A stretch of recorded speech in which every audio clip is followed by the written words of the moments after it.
This master of the skies, the dynamic turbo supercharger, is the reason for our air superiority at high altitudes.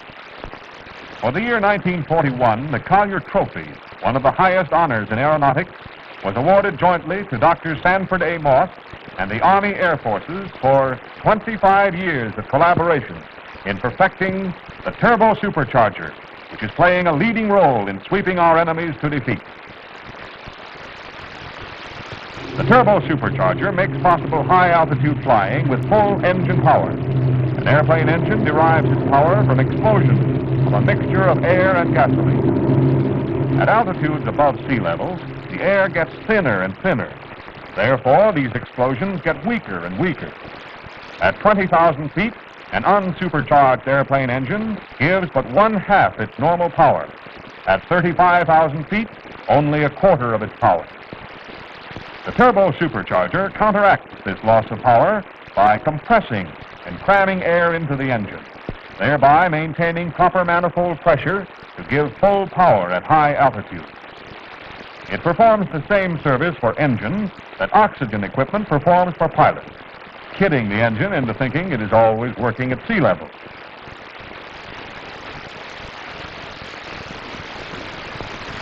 Without a turbo supercharger, the engine gasps for breath.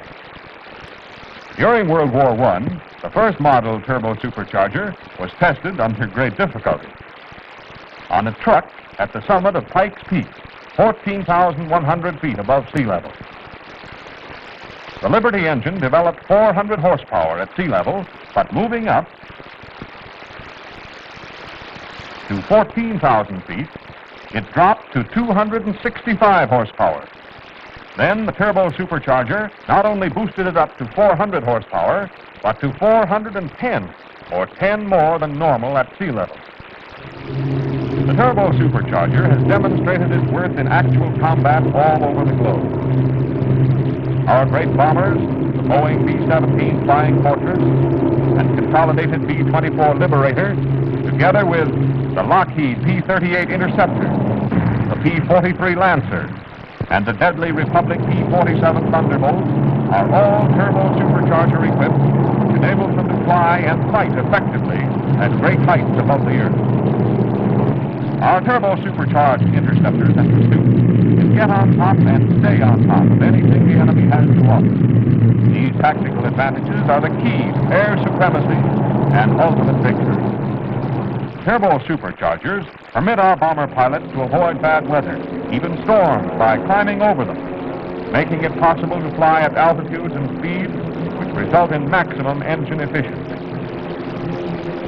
Obviously, we have a decided edge when we can bomb the enemy with a minimum of danger to our planes and personnel. Flying turbo supercharged planes, our boys have bombed enemy objectives with amazing accuracy from heights where they were invisible and unheard from the ground. There had been no warning sirens, no opportunity to take shelter, only the sudden scream and paralyzing crash of falling out of a clear sky.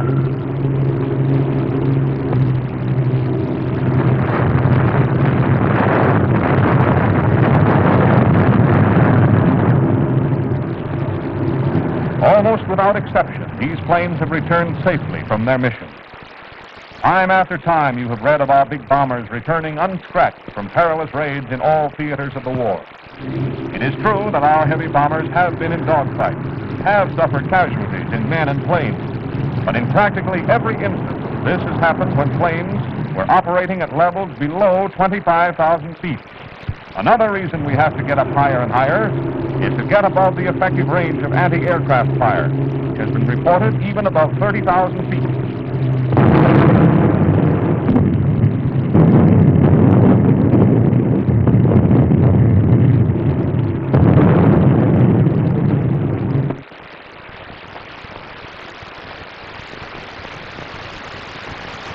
All combat planes are equipped with gear-driven superchargers, which are built into the engines and driven from the engine crankshaft. These geared superchargers are effective up to medium altitude. At high altitude, the turbo supercharger is needed to provide additional pressure to maintain full engine power. With proper care in installation, maintenance, and operation, the turbo supercharger is extremely effective, reaching its full power and efficiency at 25,000 feet or higher. This is the turbo supercharger installation in the B-17. Installations vary according to the different types of ships, such as the B-24, the P-38, the P-43, and the P-47, where it is submerged in the fuselage. A turbo supercharger is driven by the terrific impulse of hot exhaust gases from the engine. It largely uses waste power. Waste exhaust gases pour into the nozzle box, where they are directed onto a metal windmill or turbine wheel at 1,500 degrees Fahrenheit, with all the red-hot energy that implies. This blazing force spins the turbine wheel at terrific speeds, up to about 20,000 revolutions per minute. The turbo supercharger stands the gaff of almost impossible high-speed strains and stresses, and still performs its task at temperatures ranging from 1,500 degrees above to about 67 degrees below zero Fahrenheit. The basic principle of all turbo supercharger installations is outlined in this diagrammatic drawing. Flexible joints are installed between the component parts to absorb vibration. For purposes of clarity, we will divide the system into 5 parts. 1, the induction system. 2, the exhaust system. 3, the ventilating or cooling system. 4, the control system. And 5, the lubrication system. Individual installations vary according to the different design of ships, but their functions remain the same. The induction system comprises rammed air intake in the engine nacelle or in the leading edge of the wing. The speed of the plane rams air into these intakes and assists in keeping up pressure. Ducts carry this air to the compressor, where it is compressed and forced through the intercooler, and the carburetor to the inlet of the geared supercharger. The geared supercharger is used to do part of the required supercharging and to improve the distribution of the fuel charge to the cylinders. The exhaust system takes the high-temperature exhaust gases from the engine to turbine wheels or out through the wastegate to the atmosphere. The cooling or ventilating system cools the supercharger parts, thus preventing damage due to the high-temperature exhaust gas. Rammed air is carried through ducts to the turbo, where the stream is split by the baffle plate and cool air forced against the bearing housing, compressor casing, the back of the turbine nozzle box, and the back of the turbine wheel. Other ducts perform the same functions in relation to the exhaust stack shroud, which insulates the exhaust stack, and the air intercooler, which for proper combustion reduces the temperature of the air fed from the compressor to the engine. The intercooler cools air in the same way the radiator on your car cools water. The cooling cap supplies air to the rim of the turbine wheel to lower temperature of the wheel disc. The turbo supercharger is controlled by a hydraulic regulator, which operates the wastegate in response to pressure changes in the exhaust stack. The wastegate control is adjusted by a boost lever in the cockpit. The wastegate controls speed of the supercharger by bypassing the gases around the wheel. With the wastegate open, the turbine will idle. Closing it by degrees enables the turbo supercharger to operate at required speed. Lubrication is accomplished by a gear-driven pump. One element of the pump takes oil from the tank and supplies it under pressure to the moving parts. The second, or scavenging element, returns the oil to the tank. When a ship comes in from a long, grueling flight, or even a routine operation, the pilot knows that the ground crew will assure the success of his next mission by a thorough inspection. The inspection of the turbo supercharger installation is performed in accordance with Army Air Force's technical orders. Air ducts running from nacelles or from leading edge of wing must be kept clear at all times. A piece of newspaper in a ram air duct will choke off cooling air, which is absolutely necessary for proper performance. Men are sometimes careless and step on louvers, blocking the flow of ventilating air. Ducting must be examined for broken connections, cracking, and chafing. The exhaust system is equally as important as the air feed. All joints in exhaust system must be inspected for gas leakage, with special attention to flexible joints. Look for signs of overheating and leaks around exhaust piping. One small leak might rob the engine of that vital extra few miles an hour which marks the difference between victory and disaster. Leakage can be detected when the engine is started. In the lubricating system, check oil level in the tank. Keep all foreign matter out of oil. Note and record excessive oil consumption. Keep oil tank vent clear. Report signs of oil foaming or mist. Inspect all pipelines and connections, including turbo supercharger regulator, for oil leakage and security. When inspecting the control system, check free movement of regulator in relation to open and closed positions of wastegate. Check free movement of boost control in cockpit. Be sure turbo regulator locking device operates correctly. The pressure regulating pipe should be disconnected at both exhaust manifold and regulator. Blow air through and record any water condensation, carbon, or other foreign matter. Water will freeze and foreign matter clog the pipe.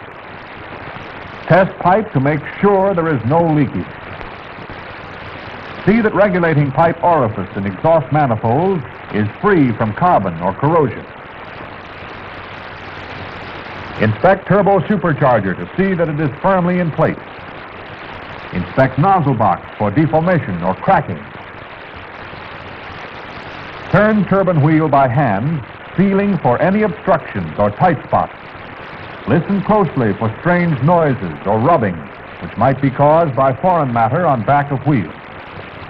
Examine wheel for signs of overheating. Inspect bucket for alignment and deformation. The cooling cap is always taken off and is replaced by a cover cap to protect the turbine wheel. The turbo supercharger is carefully lowered from the plane and starts its journey to the overhaul depot.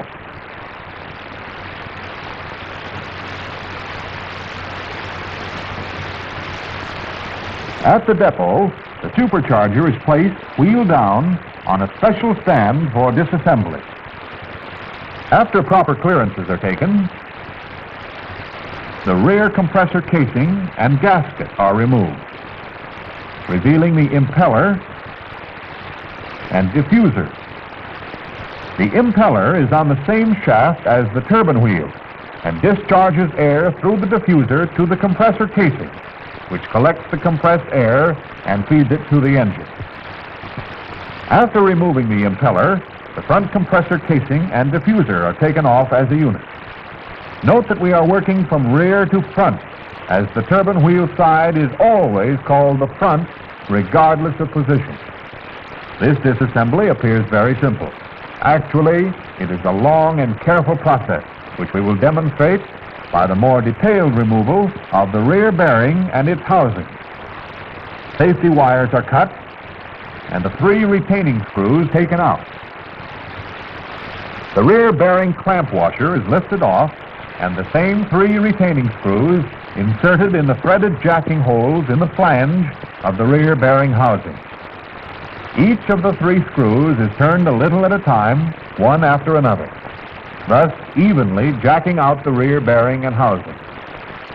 The rear bearing is a ball bearing. Next, the bearing and pump casing is removed.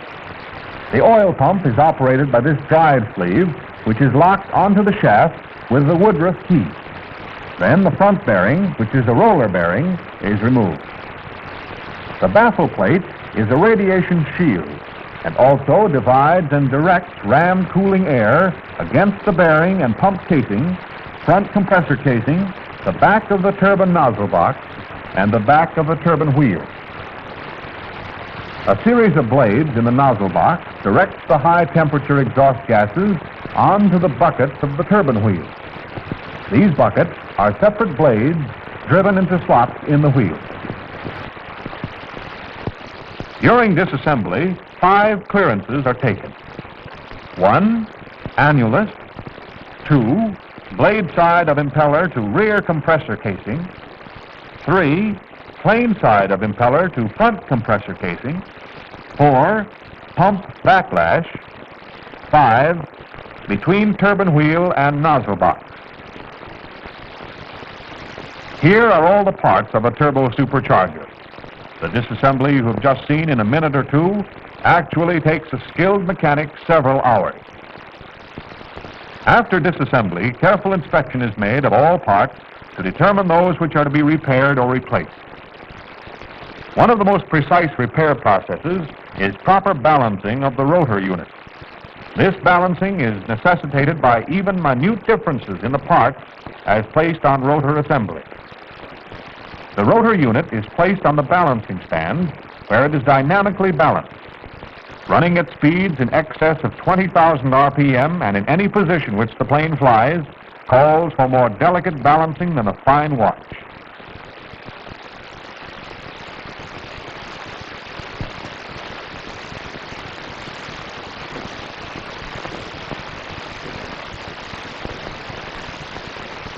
A daub of clay is placed on the wheel.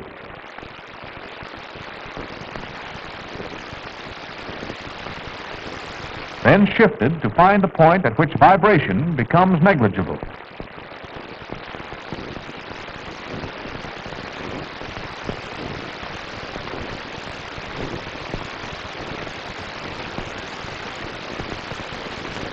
Then, from the diametrically opposite side of the wheel, enough metal is removed to offset the weight of the clay. The same balancing procedure is used on the impeller end of the rotor unit.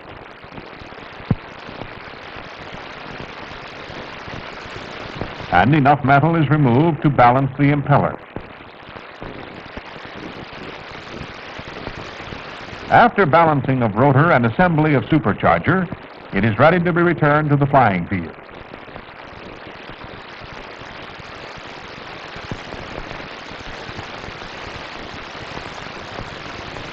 Like every other part of a modern military airplane, the turbo supercharger must be understood by pilots who should remember important instructions regarding control.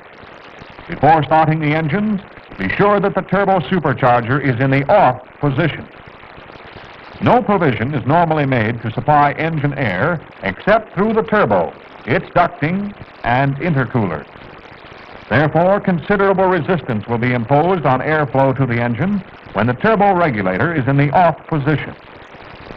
In order to obtain sufficient manifold pressure for takeoff power, it is necessary on some airplanes to use a small amount of turbo boost.